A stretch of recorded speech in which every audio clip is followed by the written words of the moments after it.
Another episode of the Okayest Trapper podcast. As always, we are brought to you by Mountain Tough Fitness. Feeling a little chubby, got a little bit of extra love around your midsection? You can go online today, go to mountaintoughfitness.com and use the promo code Okayest30 and dive into any number of their online programming, which are tailored to outdoor enthusiasts. So, whether you're a trapper, whether you're a hunter, or whether you're somebody who just likes to go walk around the woods with a weapon, it's made for you. Go check it out, get a 30-day free trial, and start your fitness journey today. But on today's episode, I am joined by a guy that I look up to in the conservation and wolf trapping world. He's a hunter, a trapper, and the executive director of the Foundation for Wildlife Management. I've had the joy of bumping into him at hunting shows all around the Mountain West, where he is spending genuinely untold amount of time hitting the streets to help set the record straight on wolf hunting and trapping. Justin Webb, welcome to the show. Thanks for having me. Appreciate the opportunity. Yeah, I've been excited to have this. I know we've bumped into each other a bunch, very casually at a bunch of different shows, but, I've been badgering you for quite some time to come on, so I'm glad we were able to finally make it happen. You bet. Apologize. It's taking me so long. A lot of times I get wrapped up and busy, whether I'm promoting the FRWM program or on the trap line myself. I stay plenty busy, that's for sure. But it's a great opportunity, and I appreciate the invite. Awesome. Well, so the first question that I ask everybody that comes on the show, Justin, is can you remember, whether it was childhood, teens, adult years, what your first core memory of ever being exposed to trapping was? My very first core memory of ever being exposed to trapping. Wow. That's a really good question. One of the things that I typically lead with when people are asking me about targeting wolves specifically is I tell everybody I'm not a trapper. I didn't really grow up around it. I'd have to say that my very first memory, though, I still remember to this day finding some old rusted up traps on the back wall of a shed at my dad's house in the Willamette Valley of Oregon. And I don't know, I had to have been maybe 9 years old. And I do recall taking those traps out to an old irrigation ditch and trying to catch a possum that we had seen out there previously. But I don't remember being successful in any way, shape, or form. I remember seeing nutria and thinking that I was going to trap some nutria. But, as a young kid, not having any instruction or being around any trapping prior to that, certainly didn't get the job done. Fast forward, I'd say my next exposure to trapping after that was hearing all of the talk about wolf control from people in Canada and Alaska trying to do research on how to be productive and consistently reduce wolf numbers. In all actuality, my exposure to trapping was zero prior to trying to figure out how to harvest wolves. That's awesome, though. Do you remember if when you were a kid and you saw those traps hanging in that shed, like, had you seen Jeremiah Johnson? Like, what were you able to connect to say, like, hey, I can take that rusty thing and at least attempt to go catch that possum? I can't say as though I'd seen Jeremiah Johnson at that point in my life. I grew up off the grid, and so we didn't have TV or electricity until after I was probably 9 years old, I would have to guess. I mean, it was around that time frame. So I do remember, back then as a young buck, wanting to be a mountain man, and somehow I had that painted image in my mind of what a mountain man looked like, and being able to trap and skin critters was certainly part of that. I'd been, as a young buck, whether I was shooting squirrels with my BB gun or grouse or what have you, I learned at a pretty young age how to field dress critters, and that was not foreign to me. But I do remember feeling excited seeing those traps and thinking, man, that I could catch something with that. Yeah, it's surprising for, it's been a part of our history for a long time, at least the American history, which again, our history is not that long, but it was always part and parcel. But yeah, even for me, seeing my first traps, you have like this visceral reaction to them. Like there's something about them that you're like, oh, that's a mechanical device that can really do something. Maybe I don't know what it is, but there is a pull to those. And, I have to poke. So you grew up off grid, no electricity, no running water. Like, what was that like? Was it a hunting family? Because you said you were growing up like learning to skin all manner of critters and, field dress them. Like, what was that life for you like? Because maybe you weren't trapping, but you were definitely getting exposure to the outdoors. Oh, most definitely. We actually, I don't know. I think I was 2 years old when my parents bought a 7-acre piece of property, and it was about, if I remember right, it was just over a mile from the nearest gravel road where our place was. And so, in the winter months, we had to pack food and water and everything in toboggans because you couldn't drive it back then. And so, yeah, certainly, I think we lived. I still remember living in one of those blue aluminum frame canvas tents. We lived in that for over a year while my dad built a cabin. And as a child, growing up, I have all these vast memories of this giant cabin that we lived in and what it was like, and all of the being 2 stories and big vaulted ceiling in half of it. As an adult, however, I went back and tried to locate that piece of property. And when I finally found it, it turns out there was a kid that was working for me on a construction job whose parents had bought that same piece of property, went back there, and come to find out this huge giant cabin that I remember as a kid growing up in, where we had, we caught rainwater off the roof in these big 50-gallon, wooden barrels. And that was our main water source. That giant cabin in my head was about a 16-foot square horse shed at that point in time, going back. And so it's just interesting as an adult looking back at how you view things as a kid. But I remember waking up, we lived in that little blue canvas tent for over a year while Dad built that cabin. I still remember him doing the framework on it. It was my sister and myself, my mom and dad, and we had a Doberman pinscher named Wrinkles that went everywhere with us in the woods to keep us safe. And we had a goat. I don't remember what the goat's name was, but if you can picture, I'm trying to remember the name of that movie where the family lives in the log cabin. I think it was real popular in the 80s. Anyhow, that's what it reminded me of. We had bears on the front porch. We packed our food and water in and out. In the wintertime, our baths consisted of mom heating up a kettle of water and pouring it into this old bathtub. And I specifically remember, like, you got 2 inches of water if you were lucky to bathe in. And then our first baths in the springtime, of course, were in the runoff of Pack River, which is obviously just snow melt. But it was a little chilly. Just a little chilly, yeah. I mean, it was certainly exposed to the outdoors. We spent a lot of time hunting and hiking and exploring. We made use of everything that we harvested.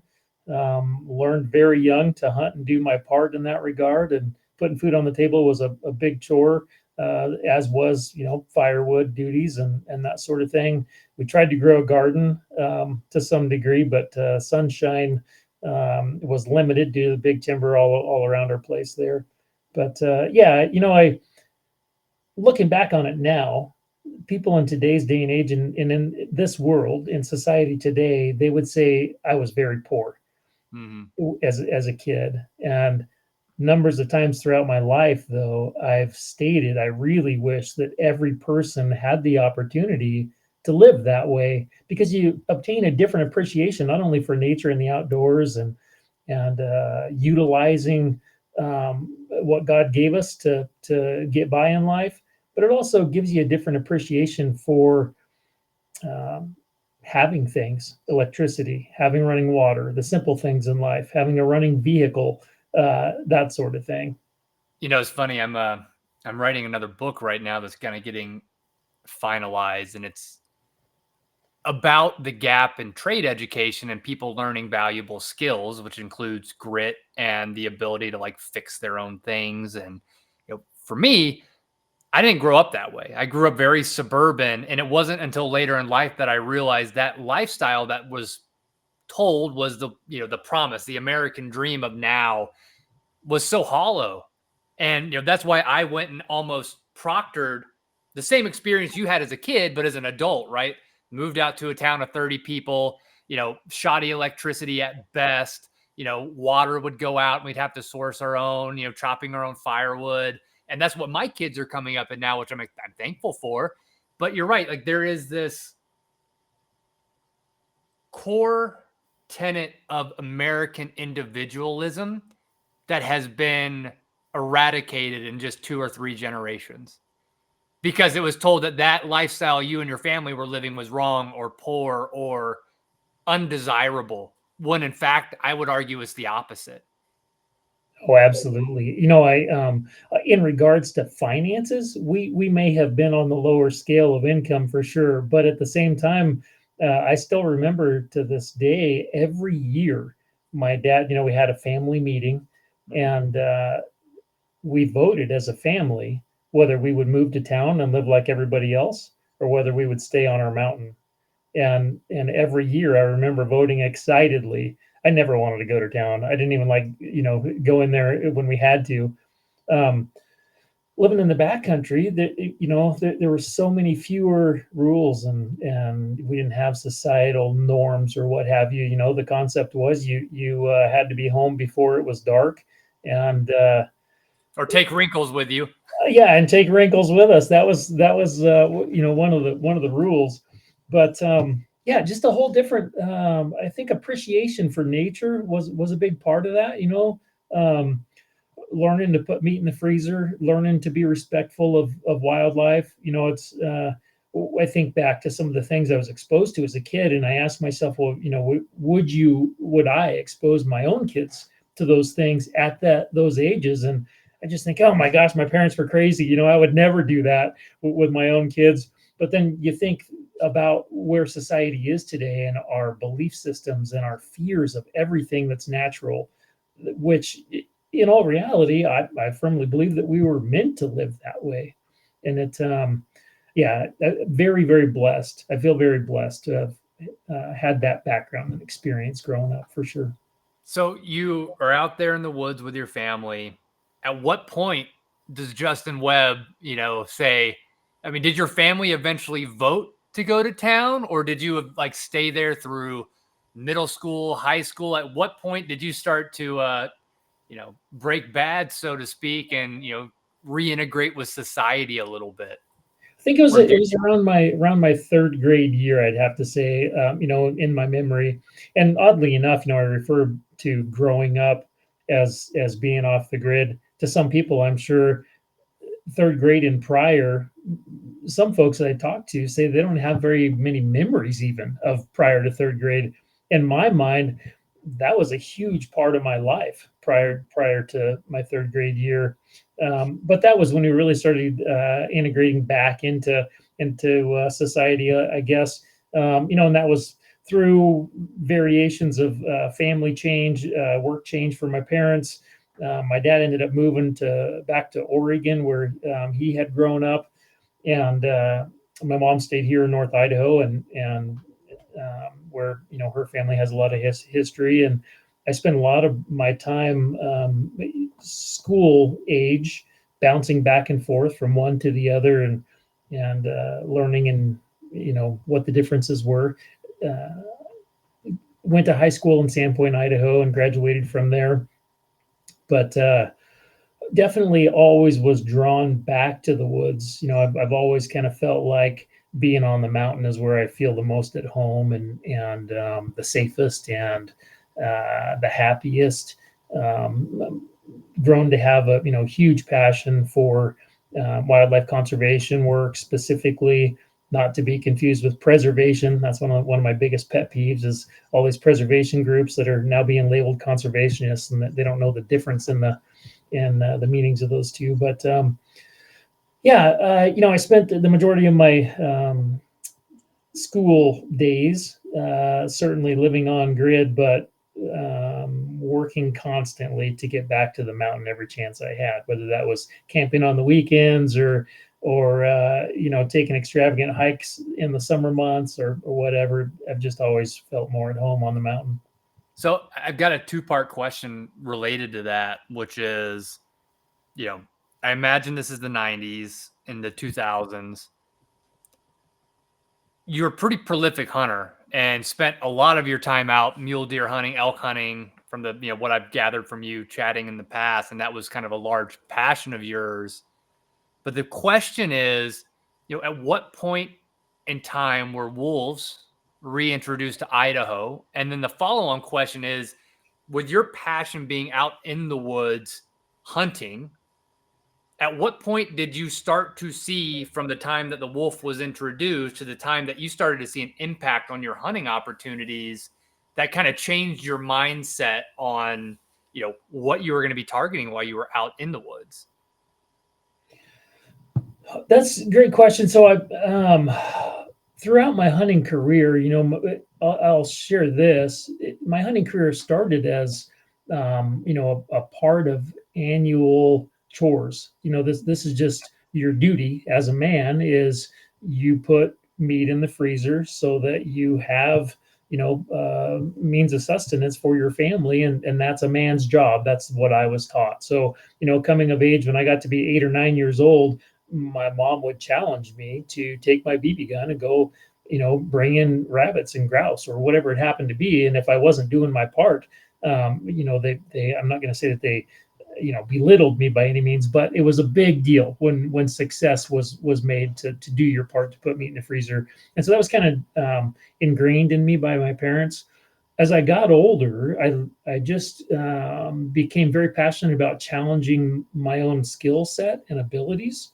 And so, just putting meat in the freezer became, can I harvest a specific animal, a very specific animal?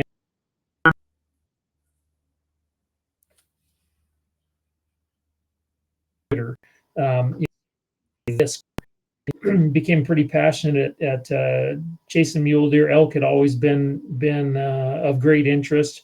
Went right into the construction field, working construction jobs. I was blessed to have been introduced to a couple of real passionate backcountry elk hunters.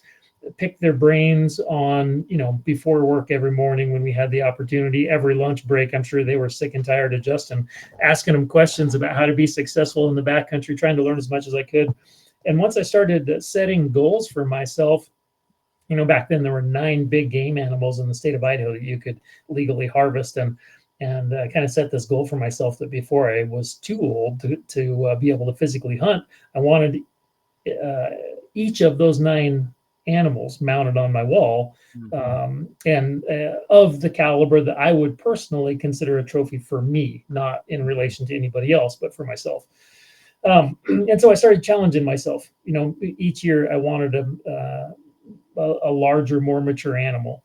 I wanted, regardless of what the rack size was, I wanted an older, mature elk or older, mature mule deer. I spent a lot of time in the backcountry pursuing each, and become very proficient at elk and mule deer hunting specifically.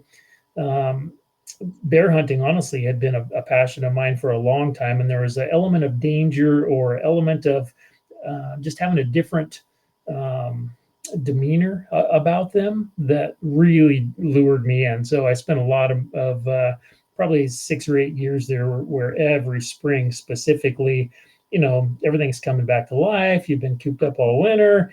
There's the calves and fawns are hitting the ground. Leaves are coming back on the trees. I just love that time of year. And then pursuing big, mature bears became a huge passion of mine. So fast forward, finding success in each of those, and being able to create the meeting my goals for each of those different species, and getting some of the critters on my wall that I felt met my goal system that I'd set for myself. I was really excited to hear that wolves are being transplanted. I genuinely, honest to God, I And what year was that?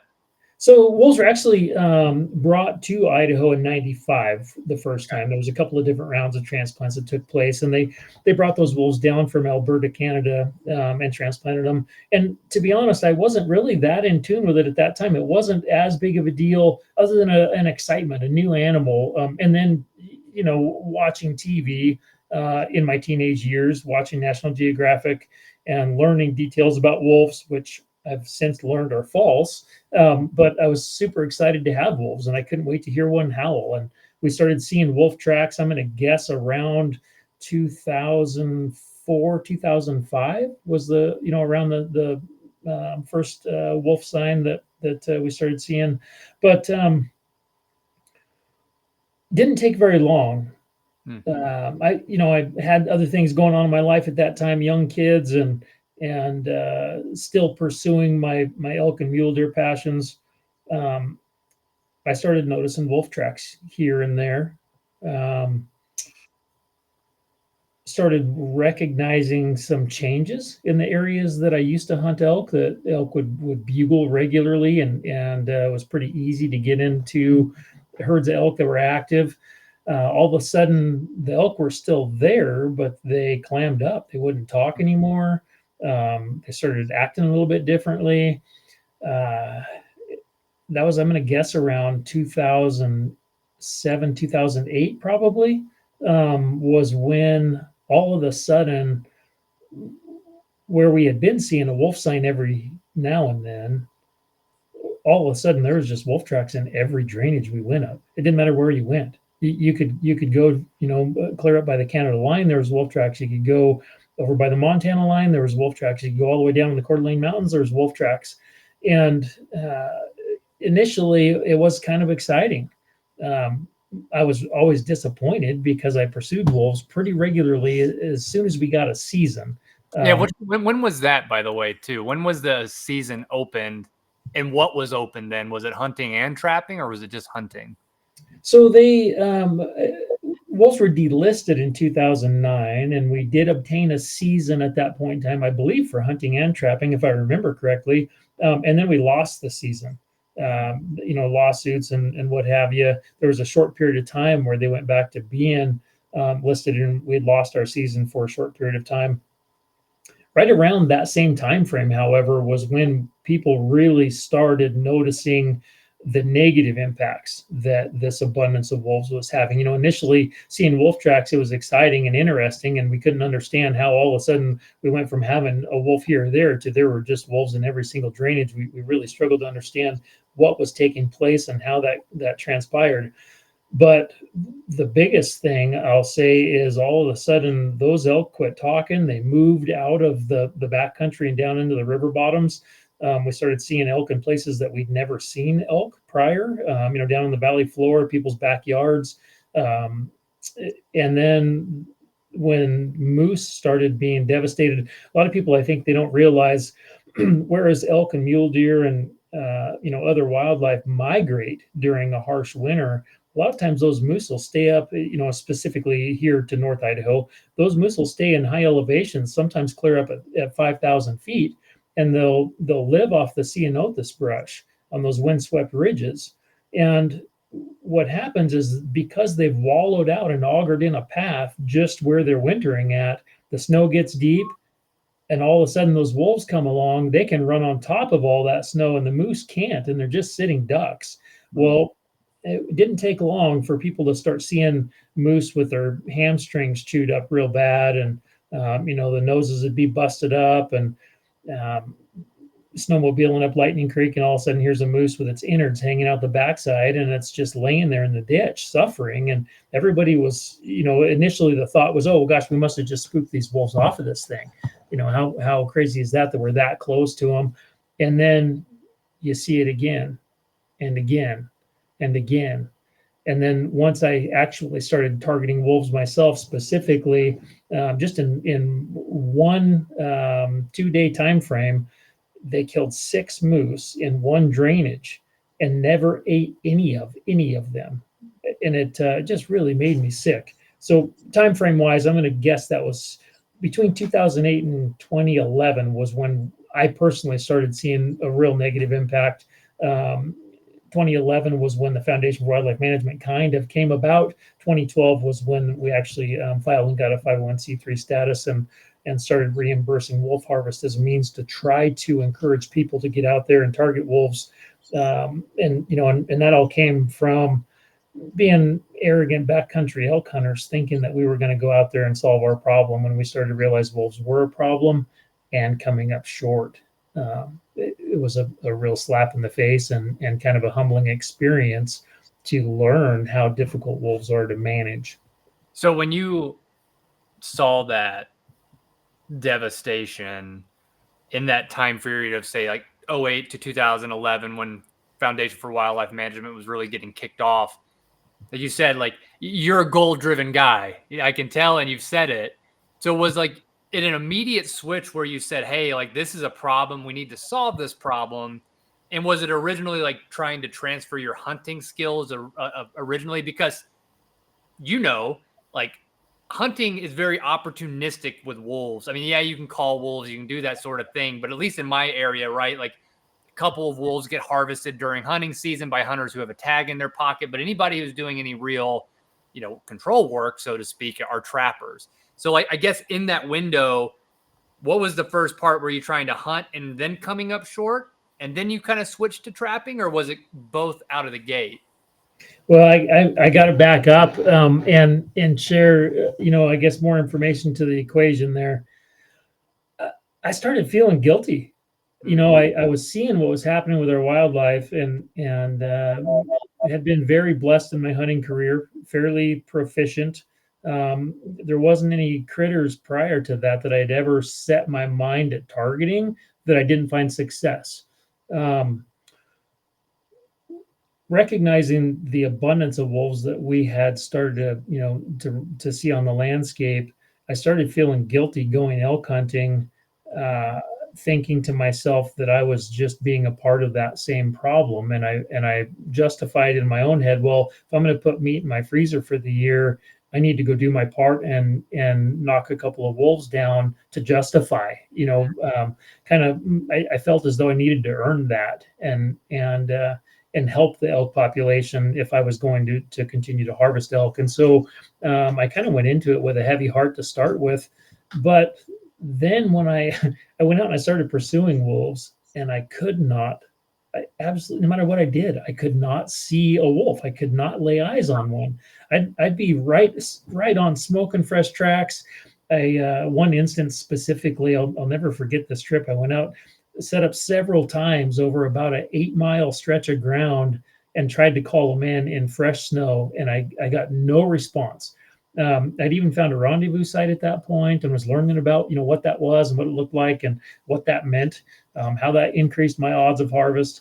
And I went up and I set up all day long, hiked my guts out, didn't get a single response to any kind of a call that I made. And hiking back in the dark, kind of with my head hung low, feeling defeated, at a couple of different locations I called from, the wolves had actually come right to where I had sat, literally walked within 10 feet of where I sat calling. And it just really, I think that moment was kind of a transition for me.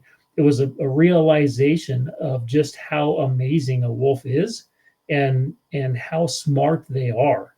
And it kind of tripped my trigger a little bit. The fact that I had found success and everything else I had worked that hard at, and I had not yet found success with wolves, it definitely pushed a button in me that caused me to, I was reading. They messed up.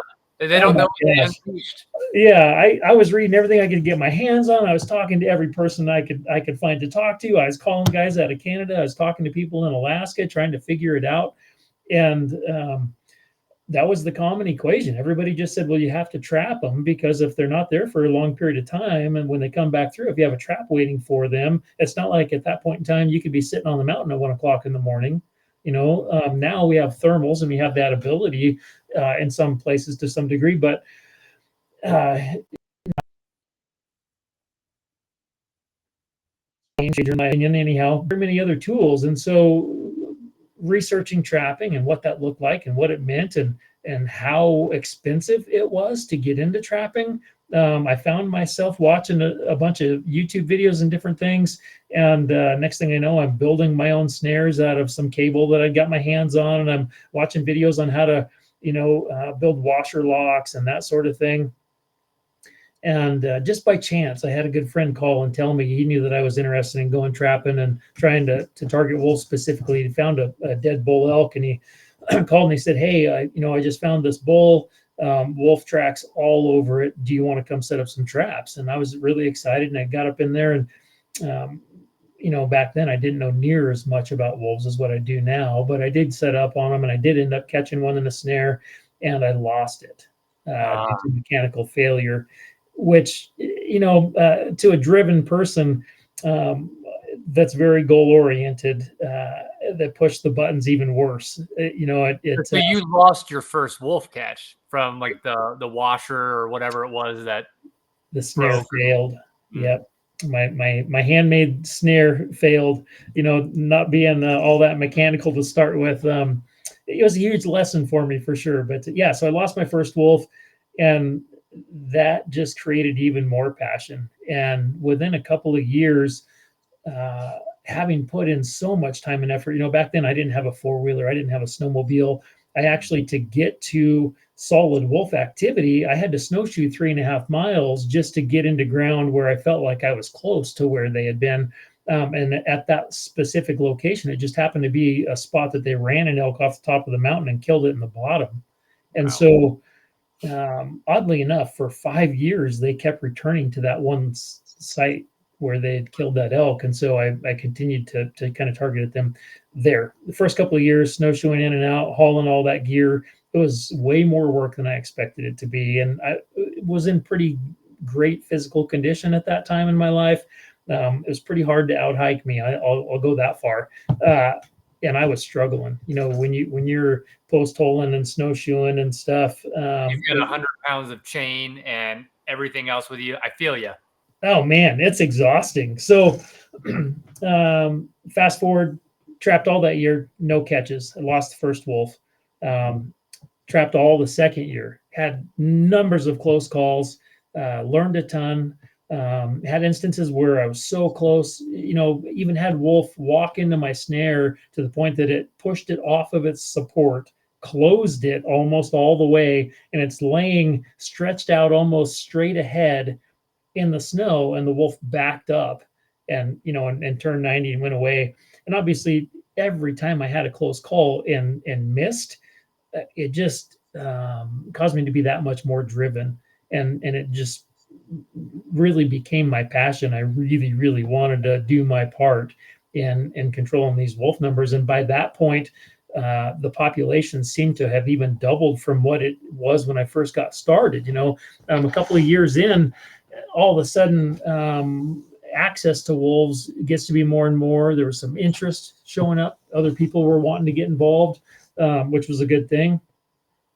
But finally broke down and bought a four-wheeler, saved a bunch of money, worked a bunch of hours, bought a four-wheeler, and I used that. Fought my way in and out for as long as I could on that. Then I bought my first snowmobile. Fast forward, I blew up 3 different snowmobiles. In there, wolves. I'm only to blowing up one right now, but that's enough. Well, if I can offer some advice, man, I really wish I had bit the bullet and went and bought the sled I needed right out of the gate, because now that I have one, I bought a 22 Skidoo Scandic wide track with a 4-stroke, and it's the cat's cow. So anyhow, apologize, getting a little bit sidetracked there, but that transition time from when we finally got our season in 2009 to a couple of years deep, and then getting involved with the F4WM program on a larger scale than what I had been in the very beginning, definitely it kind of, I'm not going to say it's taken away from my love of mule deer and elk hunting, but it's certainly taken the place of it, and it's more out of a feeling of necessity, and I feel like I owe it to the critters. My hunting career has been very gracious, and I just feel like wolf control is something that I need to be doing. And that's a great transition into Foundation for Wildlife Management. That's how you and I first got connected.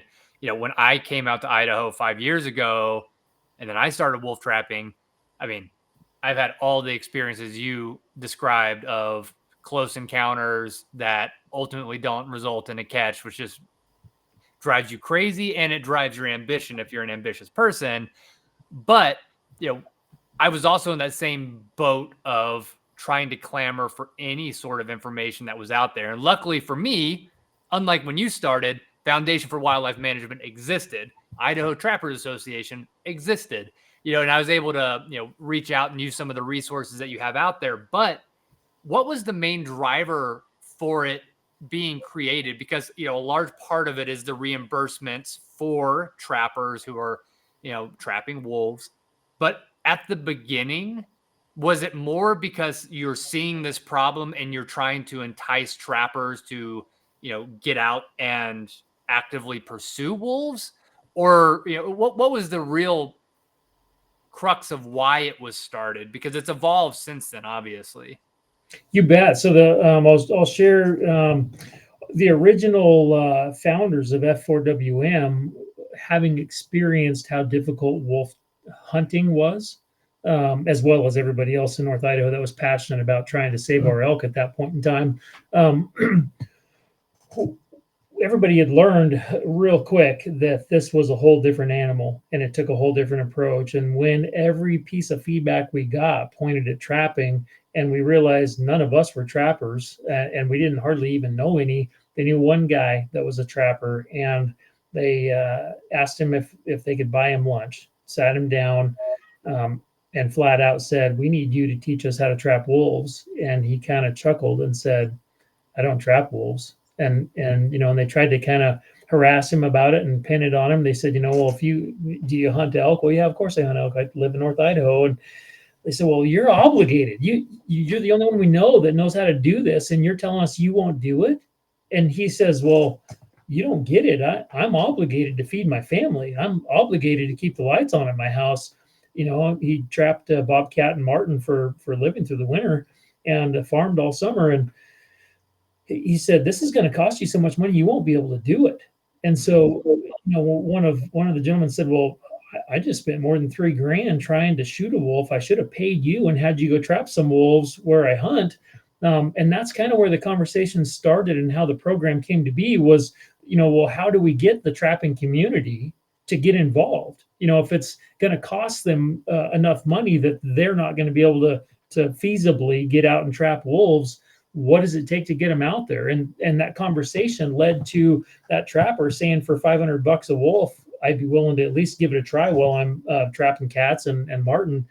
And the guys started laying money on the table and calling their buddies saying, hey, we've got some folks they know how to get this done. And we need your help to get them in the woods and get them out there so that we can keep elk on the ground for the next generation. And from that, thankfully, some of them were smart enough to say, hey, guys, think we should call Fish and Game and make sure this is even legal. But that's really how the program started. The first wolves that we reimbursed the expenses of, Robert Roman, our president currently, was the very first person to submit for reimbursement for harvesting wolves. And the program's really grown and expanded since then. We're not just in Idaho either, right? That's correct. Yeah. So, we spend a lot of time trying to figure out, how do you create the positive change? There's a lot of questions that came up, knowing that so many 501c3s collapse in their first 2 years. We didn't want to, put a bunch of effort into this and have it not work. So, researching, who are the most productive non-wildlife nonprofits in the world, RMEF, Wild Sheep Foundation, Ducks Unlimited, all these different organizations. We decided on the banquet model to generate funds and recruit membership and use that as a promotion opportunity. And then we realized real quickly that and it was something I think that we realized prior to this, but we hadn't really thought about the impact of it. But sportsmen had become so divided that we had to figure out how to get sportsmen united.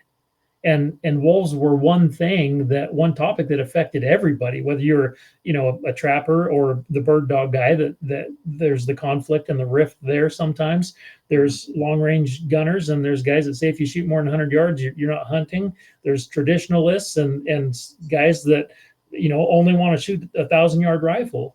And trying to get sportsmen to set their special interests aside to focus on the changes that we needed to be able to get this done became a huge undertaking, but a goal of the FWM program. And yeah, now we are We've expanded into Montana a couple of years ago. It actually took legislation to make it legal to reimburse for wolf harvest expenses there. But we've grown to 3,500 members spanning 43 states, I think it is. Most of those people recreate in Idaho or Montana, where we currently reimburse for wolf harvest expenses. We've removed 2,400 wolves with $2.3 million generated by membership and sportsman community and volunteers hosting banquets.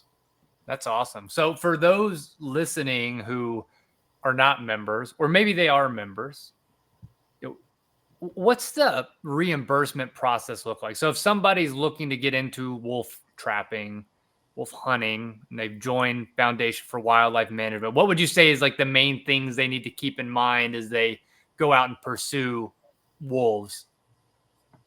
Well, so there's a couple of things that come into my mind hearing you make that statement or question. First and foremost, patience and persistence. Don't let wolves beat you in your head before you figure out how to beat them on the ground. That's if you're going to be successful with targeting wolves, it's going to take you some time, maybe even more so than any other critter has. It's definitely going to take some passion and some drive there. Don't give up too easily. That being said, as far as the program goes, membership is really important. And obviously without membership dollars, there wouldn't be the funding available necessarily to reimburse hunters and trappers for their expenses. People often ask me, well, you say that this is a valuable program, but it sounds to me, they'll say this to me often, it sounds to me like you're just trying to fund your own hobby. And after hearing that a couple of times, this was back in, 2015, 2016, I sat down and I penciled out what it cost me to catch a wolf. And when I learned that I had over $1,600 invested just in fuel alone for each wolf that I had caught at that point in my career, it was a real eye opener. It's expensive. By law, in Idaho, you have to be at every trap set every 72 hours. In Montana, you have to be there every 48 hours. Well, oftentimes these packs, especially once they've been trapped or hunted a little bit, they'll make 3 to 5 week cycles through anywhere from 160 square miles to 250 square mile home range. And even though the wolves aren't going to be there for another 3 to 5 weeks, you still have to be there every other day. And so that fuel bill adds up, becomes atrocious in a hurry. So the reimbursement process is really simple. You have to be a member, join as a member of F4WM at f4wm.org, save all of your expense receipts for anything that is related to getting you in the woods to target wolves. For the trapping community, all of your trapping supplies, lure, equipment, prep tools, any of that, all of that is reimbursable, as well as hats, boots, gloves, guns, ammo, optics, your four-wheeler, your snowmobile, your pickup truck, whatever it happens to be. If you're utilizing that tool, that item that you've purchased assisted getting you in the woods to harvest a wolf, it's reimbursable. We don't reimburse for food and obviously alcohol, anything like that. But guys have asked, well, what about the cost of going to take the wolf trapping course? Absolutely, it's reimbursable. What about the cost of my tags? Absolutely, it's reimbursable. So you become a member, save your receipts. When you harvest a wolf, you're going to check it in with the state. In Idaho, they're going to give you a big game mortality report. In Montana, they're going to give you a wolf harvest registration form. You send us a copy of your check-in slip from the state and a copy of your expense receipts up to the max allowed for the region of harvest. We mail you a check. You keep the wolf. We don't ever see it. And how many regions are those? Like, is it by game unit, or is it split in a little bit bigger territory for those different reimbursement zones? So in the state of Montana, it's quite simpler, only because we've not been there near as long, and we don't have state funds, which also become a part of this equation and discussion. So in the state of Montana, all of regions 1 and 2 currently reimburse it up to $1,000 for each wolf you harvest, $750 in the rest of the state. Pretty simple. In Idaho, however, about, I don't know how long it's been even, I'm going to guess around 2018-ish, we started obtaining community challenge grant funds through the Idaho Fish and Game Commission. They have a program that encourages nonprofit wildlife organizations to get involved and do their part for wildlife conservation. Because state funds are utilized for those specific reimbursements, which come through a cost share agreement plan with the state of Idaho, those funds must be made available to non-members as well. And so when we have state funding available, you don't necessarily have to be a member if you harvest your wolf within one of those units that qualify for state funding. Now, the funding breakdown over the last several years as a means to try to ensure that we are targeting wolves or encouraging targeting of wolves specifically where they're causing the most problems. We've had priority number 1, 2, and 3 levels. Priority number 1 being cattle depredation, livestock depredation areas. So any unit that has qualified for chronic livestock depredation, meaning that they have had confirmed kills in 4 out of the previous 5 years, fell under priority number 1. Any unit that did not meet elk management objectives fell under priority number 2. And because wolves travel so far so quickly and are such a broad spectrum, big picture problem, the entire rest of the state of Idaho is priority number 3. So currently, $2,000 are being reimbursed, up to $2,000 for every wolf harvested in priority number 1 chronic livestock depredation units, $1,500 in priority number 2 elk below objective units, and then $500 in the rest of the state. There's a couple of other units there that have different dollar figures related to those specific units. But each year, those reimbursement rates change. And so we just challenge every one of our members to make sure that you go to the f4wm.org website, click on the reimbursement link. We typically keep a color-coded map posted there so that everybody knows and understands which units specifically fund it at what amounts.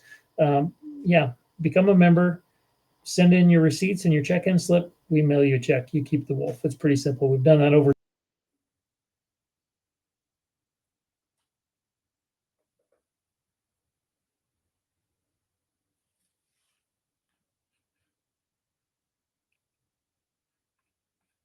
Harvested the wolf. We've never. That's awesome. Yeah, I mean, it's a great incentive. We lost. Oh, you're back. Lost you for a half a second. Sorry. No, you're good. We'll be able to edit that part out. But yeah, no, that's an amazing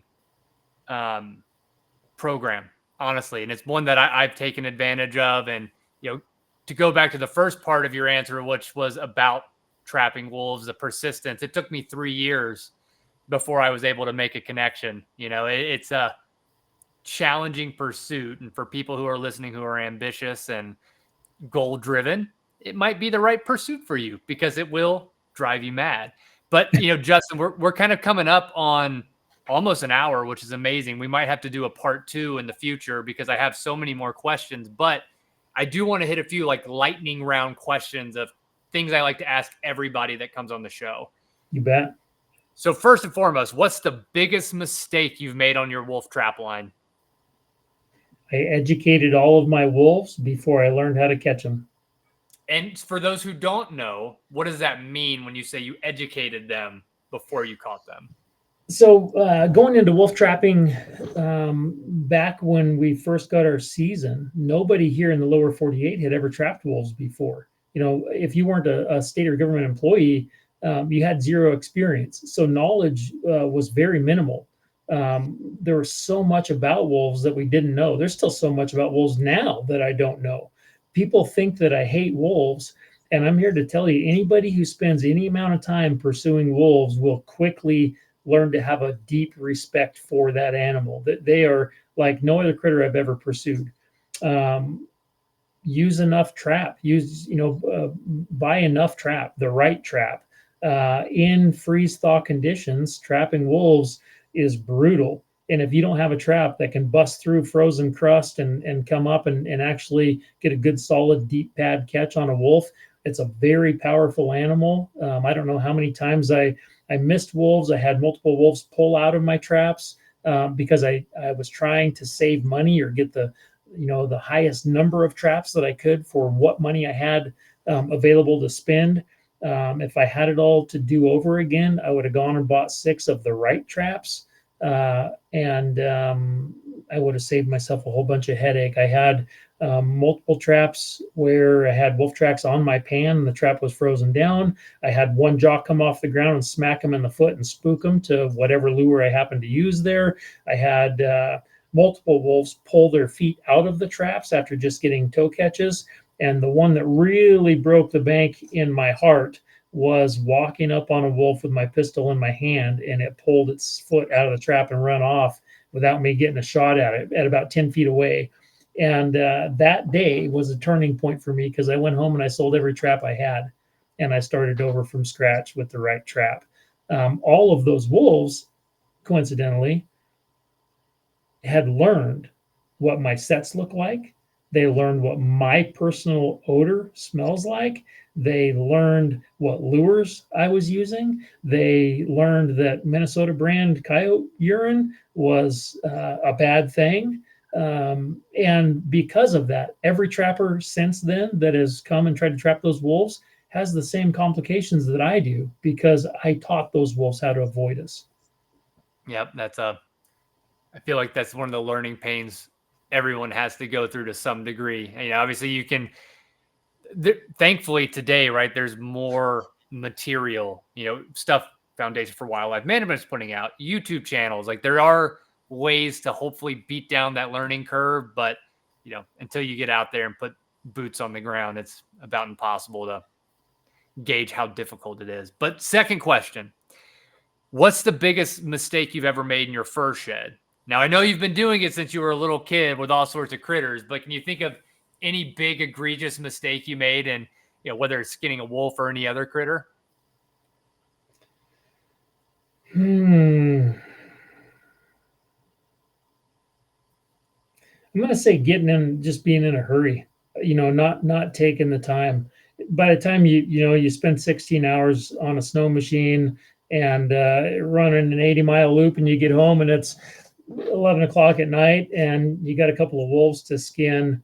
That's one thing that I think you can get away with a lot, though. It's not like skinning a fox where hides are real thin and super easy to tear or what have you. They're a big burly animal, but just about every inch of a wolf has to be cut. It's, I'm not going to relate it to a beaver, skinning a beaver per se, but it's not going to peel like a coyote does. It's going to take a whole lot more to get that done. And to be frank, I'm not good at it. Fur prep is not my cup of tea. I do it out of necessity. It's not something I thoroughly enjoy. But I'll say this. I wish I had someone who had already skinned wolves prior spend considerably more time with me skinning wolves when I first got started. Yeah. The mentor thing is definitely a key to having quicker and better success, both on the line and in the fur shed. Which plug, the Wolfer Summit that you guys put on and other rendezvous type events are a great opportunity for whether you're a new trapper listening or a seasoned trapper to get out and learn from the best. So another plug there for a lot of the events going on. But continuing on the lightning rounds, get out your magic 8-ball, shake it, look into it, and tell me what you see as the future of trapping. Now, we've talked mostly about wolves, but this is a bigger question. So, we'll try to keep it tight given the time frame, but I'm giving you a big question with a short time to answer it. I'm going to say, well, I'll tell you what really pops into my mind and what's on my heart when I hear you ask about trapping and what the future of that looks like. And I hope that people hear this. If you don't listen to anything else I've said, united we stand, divided we fall has never held more power and more meaning than it does right now today. And it really does warm my heart to see people getting involved, seeing people show up. being a part of your state or local trapping organization, getting involved with them, volunteering your time there, making sure that you keep your membership current. Those are all things that I think without that, we're doomed. Our lifestyle, our way of life, our way of living in rural communities will come to an end. People in the city are really quick to condemn activities that we've grown up with, to condemn our lifestyle. They will regulate us right off of the planet. If they could put us all in the city on the blacktop, I think they would. And it's really sad for me to see and watch the activities that are taking place right now with all these different lawsuits and things. People who are not impacted positively or negatively are making rules that basically take away our entire way of life. And unless we stand united and show up and come out of the woodwork to voice our opinions, that's all going to go away. That's the negative response to that question. Here's the positive. I have watched local trapping organizations do just that. I've watched populations or membership of the Idaho Trappers Association, as an example, grow and expand. I've watched different sportsman organizations, the Idaho and East Idaho Houndsman Association, showing up to Fish and Game Commission meetings consistently, regularly, making sure that they're aware of what's taking place in regards to rules and regulations and seasons and lawsuits. Seeing people, I myself personally started going to the National Trappers Association conventions and things like that, not only so that I could learn more, but to show support and to rally with our people. Without being involved and showing up, they will take our way of life from us. And it's been a breath of fresh air over the past couple of years to see our people who aren't social. We'd much rather be on the mountain than, at some rally in town or at a meeting or at a commission meeting or whatever it happens to be. But seeing our people finally come out of the woodwork and show up has kind of breathed a breath of fresh air into our sails and made me excited about the fact that we are going to maintain our way of life. We are going to show up. We are going to vote. We are going to be present at the polls. We are going to have a voice. And that is vital to the future of trapping. Yeah, it is. And it's one of those things, it's a commitment for folks to come out and do those things. Like I was down in Colorado for the, CRWM event down there, and it was great to see a lot of people showing up to give support for that initiative. I've talked with a lot of people from New Mexico. Like there's such a big precedence of this going the wrong way that we really do have to band together. And I do think, trappers, sportsmen in general, they're going to show up when their back's against the wall ultimately.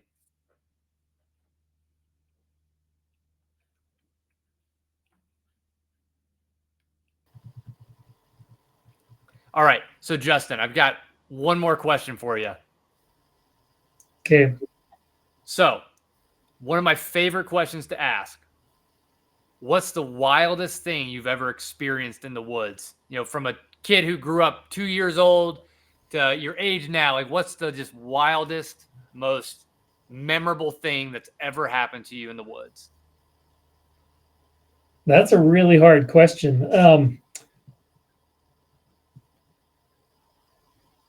For a person that's spent a lot of years, over 200 days a year in the field, I've had some pretty blessed encounters and experiences. The wildest thing, interesting choice of verbiage too. I was going to say, having worked as an elk hunting guide, there's some very rewarding opportunities that have come about there. Obviously, introducing my kids to the great outdoors and to my own passions and things has been extremely rewarding. The wildest things, there's certain stories that a guy chooses not to tell because sometimes stories are so embellished that we are quick to disbelieve things that have taken place. as a young adult, I got my hands on some hound dogs. Where the Red Fern Grows was always my favorite book growing up. Got my hands on some hound dogs, and had some pretty hairy encounters with them. Everything from having a lion that my hound dogs were pursuing. I didn't know that the lion was coming my direction at that point in time. Physically leaped with me vertical over my head, jumped over the top of me. That's one that, as a young guy, that really stands out. I had them drag me over a bear's den one time with the bear still in it, and the bear actually latched onto my boot as I was going over the den. That was pretty wild. Did you keep the boot? Yes, actually, I did keep for a long time. I don't have it anymore, but yeah, that was a wild one. There's so many that are popping into my head. I don't know how to choose just one. One time, how you go in on fresh snow, and after everybody's driven on it, it gets real slick. I was coming out one day after mule deer hunting. It's late at night, and truck starts to slide towards the outer bank, and it's slicker than snot at this point. I didn't realize how slick it was. It wasn't even in four-wheel drive. I was only going about 15 miles an hour. Tried putting it in four, tried feathering the gas, tried touching the brake again. Next thing I know, I'm going off the hill and rolled my truck down a really, really steep bank and ended up teetering out on a tree that grew out off of the bank below me. It kind of at an angle, caught the hood of the truck, and so the truck was wedged between. It was upside down, wedged between that tree and the actual cliffside and the rocks, and it was just bouncing. And so I was scared to death to move for fear it would keep rolling, not knowing how much farther it was to get to the bottom. I just knew it was a long ways. Anyway, that was a pretty wild experience. That's a good question. I'm going to have to think on that. Well, I'll have to circle back the next time we catch up. Yeah. Keep thinking of those. Are good ones though. I've been this past year. I had my first experience driving up to our cabin on slicker than snot roads with a steep embankment down to the river and a high rock wall on the other side. And it was a long kind of slow downhill and just cruising maybe 10, 12 miles an hour. Didn't have chains on, which I should have put on earlier, and just did a slow turn and ended up doing a 180. But I had my wife and my 3 kids and 2 dogs in the truck. Thankfully, the way we were able to feather the gas, we were able to get that front driver's side tire in the inside ditch to swing it around. And then I got out, put chains on, and slowly back down. But that, I can't imagine doing a front roll off the side of a hill though. Yeah, it becomes a whole different animal though when you have your family in the truck. I feel for you. That's a big one. Thankfully I was alone when I had my incident, and it's the only one that I've had in my truck to that degree. Aside from a tree coming down in front of you or something, that sort of thing. But that's just kind of part of it. There's a lot. I'll have to think on that one. That's a great question. Well, with that though, we've already talked for an hour. Like I said, we'll definitely have to do a part 2. Maybe when you get some more information on upcoming reimbursements for next year, we can have another show and let listeners know what that's going to look like. But where can people find out more about Foundation for Wildlife Management? What shows are you going to be at coming up? I know show season will be starting before we know it. And anything else people need to be on the lookout for as it relates to wolf hunting, trapping in Idaho and Montana. You bet. I really appreciate it. Hopefully we do get to catch up. One of the topics we didn't really get to was the restrictions on trapping in Idaho this year and Montana based on federal lawsuits over Endangered Species Act stuff. I'd love to circle back with you on that one. But so the Foundation for Wildlife Management, if you just go to FThe4WM.org, foundationforwildlifemanagement.org, all the information about the program's on there. If you click the reimbursement link, there's a color-coded map on there that shows you reimbursement amounts, full-blown set of instructions on there as to how the program operates and things. You'll be able to click the events list. We have 10 banquets scheduled this year. We've got banquets in Kalispell, Montana, Sandpoint, Salmon, the Bitterroot Valley over in Hamilton, the Clearwater chapter down in Lewiston, Coeur d'Alene chapter has a banquet, Treasure Valley, Boise Caldwell, there's a banquet there, Sanders County, Trout Creek, Montana, Lincoln County up in Libby, We might end up having a banquet in Eureka. That one's not quite solidified just yet. But our first Bozeman event will be this next spring as well in May. So great opportunities to come hang out with like-minded people, and it's for a good cause. It's actually over 70% of our funding comes from our fundraising banquets, and so great opportunity to be involved there. And we give away a ton of prizes. Lots of firearms go home with new people at our banquet events. So we'd be excited to have folks catch up. I'd like to challenge each and every person listening to get involved. Go, hop online. Go to your state game commission. Typically, they'll have a schedule out for when their meetings are. Start learning how positive change is actually created. A lot of people don't realize that state game commissions are who make those decisions. Or the Fish, Wildlife, and Parks in Montana, or Idaho Fish and Game in the state of Idaho. They're charged with monitoring and ensuring that what has been established in rule is abided by. But the commission is who makes those decisions. And if you don't know your local commissioner, you can make hugely positive impacts by getting to know those individuals and making sure that they're aware of your stance and your belief systems and the things that matter to you. Our commissions hear so often from people who oftentimes aren't even from our state, but preservation groups are in their ear constantly. And it's really difficult for them to make sound decisions based on science and what's actually going on the landscape when that's the only voice that they ever hear. So that would be my one challenge is please get involved. And they're open. I give them a testament. Shout out to Tim Murphy.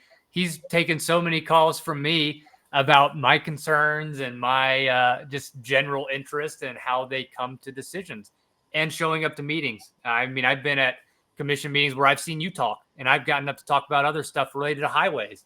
But go, be involved, listen. They're all over the place. They usually do it on a quarterly basis. So I think that's a great call to action on all fronts. But Justin, it was a genuine pleasure. I appreciate you coming on. And for everybody listening, we'll catch you on another episode of the Okayest Trapper podcast.